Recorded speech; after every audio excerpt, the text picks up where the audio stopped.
మేఘాలు మేఘాల్లో కనబడుతున్నాయి చూడండి. ఆ మేఘాల మధ్య నుంచి అమ్మవారు చూస్తున్నారు. అబ్బా ఎంత చక్కగా మీరు పక్కన చూడండి. ఇది ఫస్ట్ స్టార్టింగ్ ఎర్ర కనబడుతుంది, తర్వాత తెల్లగా అవుతుంది, తర్వాత పెద్ద శబ్దాలు వస్తాయి. ఈ ఈత చెట్టు స్పెషల్ గా ఉంటాయి అట్లది. దసరాకి అందరు మంచిగా విన్నారా? భోజనం చేశారా?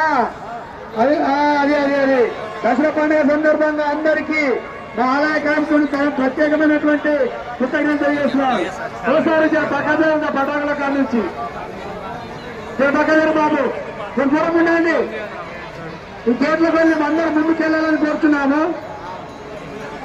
రావణుడు శివుని ప్రియమైన శిష్యుడు కదా, అదిగో చూడు ఎంత అందంగా ఉన్నాడు. చూడండి ఒకసారి. ఈయన కఠినంగా అది ఇందాక చెప్పాను కదా, తెల్లగా ఇవి బాణల్లా వస్తుంటాయి. లోపల మనుషుల లోపలికి వస్తాయి. అసలు జాగ్రత్త, పాముల్లాగా వస్తున్నాయి. अरे रखा ఇక్కడ వస్తున్నారు.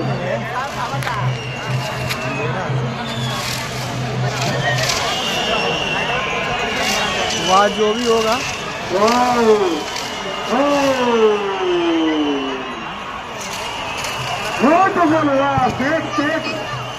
यूट्यूब पर डाल रहे हैं ना, यूट्यूब पर डाल रहे हैं.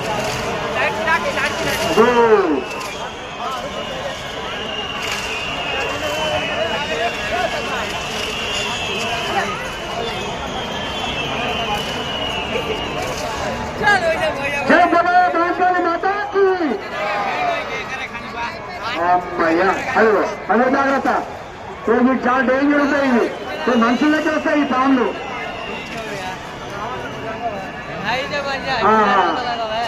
ఇప్పుడు ఫస్ట్ ఏమో ఎర్రగా, తర్వాత తెల్లగా, ఇప్పుడేమో పచ్చగా. రంగు రంగుల రాట్నాలతో అందమైన పడంచెలు అద్భుతంగా ఎంత చక్కగా దసరా పండుగ జరుపుకుంటున్నాము. చుట్టాలు, బంధువులు, శ్రేయోభిలాషులు, అవ్వలు, అక్కలు, అన్నలు, తమ్ముళ్ళు, బామ్మరులు అందరం ఇక్కడ కలిసి ఉండడం ఎంత అద్భుతంగా ఉంది.